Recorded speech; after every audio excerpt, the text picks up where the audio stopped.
কিভাবে আল্লাহর তাকে অবলম্বন করতে হবে? রোজার দিন রোজা আসছে, সাহরি খাইতে ডাকছে, উঠে যেতে হবে ভয়। কেন? কারণ রমাদানের একটা রোজা ভাঙলে এটার ক্ষতিপূরণ দেওয়া এত সহজ নয়, কারণ এটা ফরজ। কারণ এটা কি ফরজ। তো ও চিন্তা করতেছে যে উঠে যেতে হবে, উঠে গেছে। কেন? রোজাটা ভাঙা যাবে না, এটা ফরজ কে করেছে? এটা তাকওয়া। তো এখন ও নতুন বিয়ে করেছে রোজার 5 দিন আগে। ও নতুন বিয়ে করেছে, ওর বয়স 22-23 বছর। তো নতুন বিয়ে করেছে, বউ ওর খুবই পছন্দ হয়েছে, খুব পছন্দ করে বিয়ে করেছে। এখন রমাদানের 5 দিন আগে ও বিয়ে করেছে, 5 দিন পরে রমাদান। রাতের বেলা হয়তো ওর থাকার সুযোগ হয়নি বউয়ের সাথে, দিনের বেলা ওর খুব ইচ্ছা জেগেছে, ওর কাছে সুযোগও আছে, কিন্তু ও যাচ্ছে না বউয়ের কাছে। এই না যাওয়াটাকে তাকওয়া বলে। না যাওয়াটাকে কি বলে? তাকওয়া বলে। সিগারেট খোর রোজার মধ্যে সিগারেট খায় নাই, কেন? রোজা ভেঙে যাবে। রোজার পরে বললো যে এইটা খেলে যদি রোজা ভাঙে তাহলে এটা খেলে আমার অন্যান্য লস আছে, খায়নি। দেখেন, সিগারেট খোরের জন্য কিন্তু এটা তাকওয়া নয় যে সে রোজায় সিগারেট খাচ্ছে না, শুধু ভাতও খায় না, ভাত তো হালাল। সিগারেট খোরের জন্য তাকওয়ার বিষয় আসে, সে রোজা ছিল, সারাদিন সিগারেট না খায় থাকতে পারছে, তখন সে বলে যে আস্তাগফিরুল্লাহ আযীম, আমি পুরো দিন 12 ঘন্টার মতো খাইনি, যেখানে আমার ডেলি 2 প্যাকেট লাগে। আমি 12 ঘন্টা আল্লাহকে ভয় পেয়েছি, তাহলে কি আমি এরপর আল্লাহকে ভয় পাচ্ছি না? আবার মানে আমি শুধু দিনে আল্লাহকে ভয় পাই, রাতে ভয় পাই না? আস্তাগফিরুল্লাহ আযীম, এটা কত জঘন্য অপরাধ আমার দ্বারা, এটাকে তাকওয়া বলে। কি বলে এটাকে? ও দাড়ি কাটতে যাচ্ছে। ও চিন্তা করলো যে কি রে, আমার মাথায় চুল ওঠে না, কত কিছু করতেছি, লক্ষ লক্ষ টাকা খরচ করতেছি কি উঠানোর জন্য, আর মুখ ভর্তি দাড়ি আইসাই কেটে ফেলি। অথচ চুল রাখি অথবা কাটি যায় আসে না। চুল রাখি, আমি পুরো চুল ফেলে দেবো অথবা চুল রাখবো, এতে কি কোনো প্রবলেম আছে? ইসলামের আদেশ নিষেধ আছে এখানে? অথচ দাড়ি রাখার কি আছে? ও যদি বলে যে লা হাওলা ওয়ালা কুওয়াতা ইল্লা বিল্লাহ, এই যে দাড়িটা কেটে যে পুরো শেভ করে যে একদম এরকম হয়ে গেলাম, আমার মাথার বর্তমান সবগুলো চুল যদি ঝরে পড়ে যায়, আমাকে দেখতে যতটা বিশ্রী লাগবে, আমার এই দাড়িগুলো ফেলে দিলে কি আমাকে কতটা বিশ্রী লাগবে না? আমার ও যদি এটা উপলব্ধি করতে পারে, এটা হচ্ছে দাড়ি রাখার তাকওয়া। কি তাকওয়া? তো আল্লাহ বলছেন ইয়া আইয়ুহাল্লাযীনা আমানু, হে হে কে বলছে? কাদেরকে ডেকে বলছে? সবাইকে বলছে না, ঈমানদার।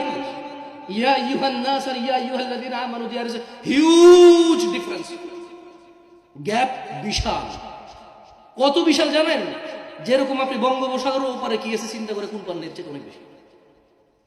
মাঝে মধ্যে যেরকম আপনি চিন্তা করুন, আচ্ছা যদি সাগরের মধ্যখানে যাওয়ার পরে জাহাজটা বন্ধ হয়ে যাক, না যায়, কি হবো? বন্ধ কুল কিনারা পান, এরকম চিন্তা মাঝে মধ্যে চিন্তা করুন। আচ্ছা বিমানে উঠছি, এটা 20,000 ফিট উপরে, যদি এখানে ঠুস করি কি হইব? কোনো কুল কিনারা পান?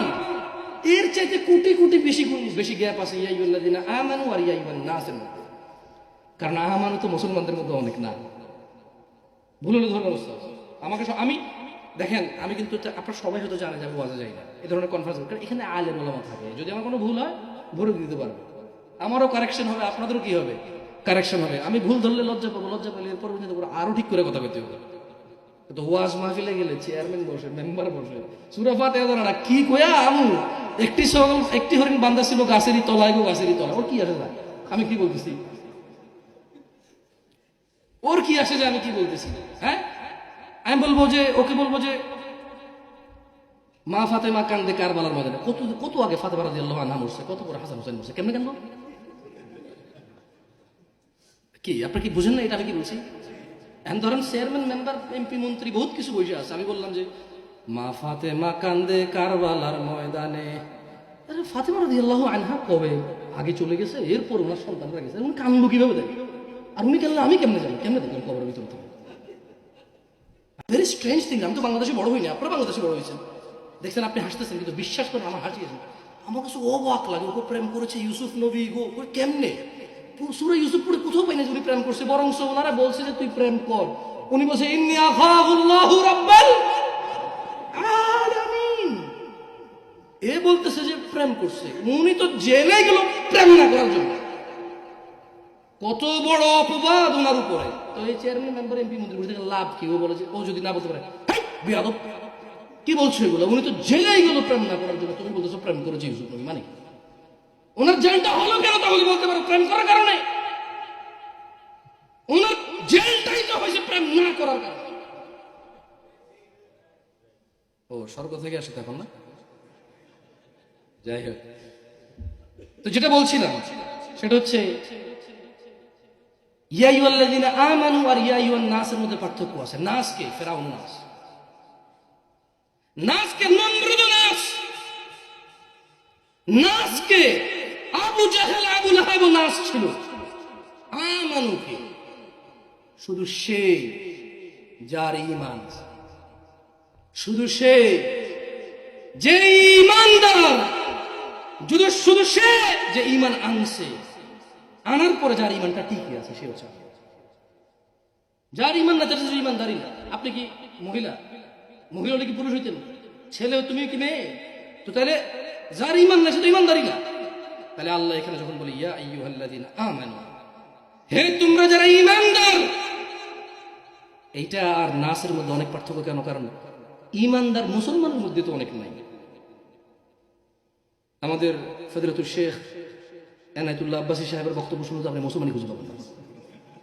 আবার হাসে কেন? বুঝতে পারবেন এসব কথায় এরা হাসে কেন?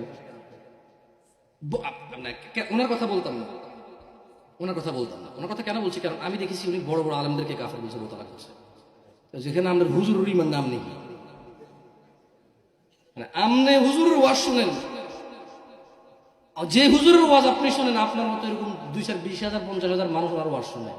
এখন উনি বলে যে ওই কাফের, তাহলে আগের হাল যেদিকে পিছের হাল ওইদিকে উস্তাদ যা সাগরে তা ঈমানদার। তাহলে বুঝছেন তো ঈমানদার আর নাসের মধ্যে আল্লাহ কাকে বলেছে? একটু আগে বলেছি জনপদবাসী, বলছি যে আমরা বলেন, এখন কিন্তু আমরা বলতে বলি না, কারণ আমি নিজেকেও আমি বলতেছি। আল্লাহ কাছে দোয়া করি, ইয়া আল্লাহ তুমি আমাদেরকে ঈমানদার হয়ে মৃত্যুবরণ করে তৌফিক দান করো। দেখেন আল্লাহ তা বলতেছে, আল্লাহ তা বলছে ইয়া আইয়ুহাল্লাযীনা আমানু, হে তোমরা যারা ঈমান এনেছো, ইত্তাকুল্লাহ। মানুষ নিজের ছেলে মেয়ের বলে, ঠিক না? ভাব তুই ঠিক হয়ে যা, তুই ভালো হয়ে যা, কেন এমন করস, তুই ভালো ছেলে। দেখছেন আল্লাহ কাকে বলছে ইত্তাকুল্লাহ? ঈমানদারকে বলছে এখানে, যে তুমি যেহেতু ঈমান আনছো আল্লাহর তাকওয়া অবলম্বন করো। আর শোনো, কটুক যেভাবে আল্লাহর তাকওয়া অবলম্বন করা উচিত সেভাবে। কিভাবে তাকওয়া অবলম্বন করবে? যেভাবে করা উচিত। এরপর একটা নিষেধ করছে এখানে। প্রথমটা হলো আদেশ। প্রথমটা কি? আদেশ, নসিহা। কার পক্ষ থেকে? নির্দেশ। কার পক্ষ থেকে? পরেরটা নিষেধ। কি বলছে? ওয়ালা তামুতুন। কাকে বলছে? নাসকে না ঈমানদারকে? কাকে বলছে? নাসকে না ঈমানদারকে?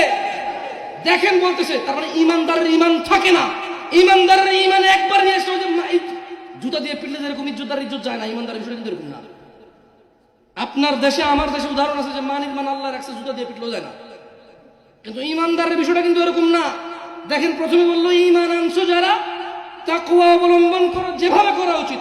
এরপরে ঈমানদাররা বলতেছে যে ওয়ালা তামুতুন্না ইল্লা ওয়া আনতুম মুসলিমুন। শোনো, তোমরা মুসলমান হওয়া ছাড়া মরিও না। তার মানে বোঝা গেল ঈমানদারের ঈমান মৃত্যু পর্যন্ত যে থাকবে, তার কৃতকর্মে গ্যারান্টি দেবে, অথবা তার কৃতকর্মে এটা বিফল হবে। সালাত হচ্ছে এর মধ্যে অন্যতম। সালাত হচ্ছে ঈমানদার হওয়ার আর বেঈমান মুশরিক কাফের হওয়ার অন্যতম পার্থক্যকারী, যেটা দিনে 5 বার করতে হয়। আল্লাহ তাআলা আমাদেরকে বোঝার তৌফিক দান করুন। আকুলু কওলি হাযা ওয়া আস্তাগফিরুল্লাহ লি ওয়া লিসাইরিল মুমিনিন। আমি আল্লাহর কাছে দোয়া করি আল্লাহ তাআলা আমাকে ক্ষমা করুন এবং আপনাদেরকে ক্ষমা করুন। আপনারাও আপনাদের জন্য আল্লাহর কাছে ক্ষমা চাইেন, আমার জন্য ক্ষমা চাইেন। সুবহানাকা আল্লাহুম্মা ওয়া বিহামদিকা আশহাদু আল্লা ইলাহা ইল্লা আনতা আস্তাগফিরুকা ওয়া আতুবু ইলাইক। আসসালামু আলাইকুম ওয়া রাহমাতুল্লাহি ওয়া বারাকাতুহু।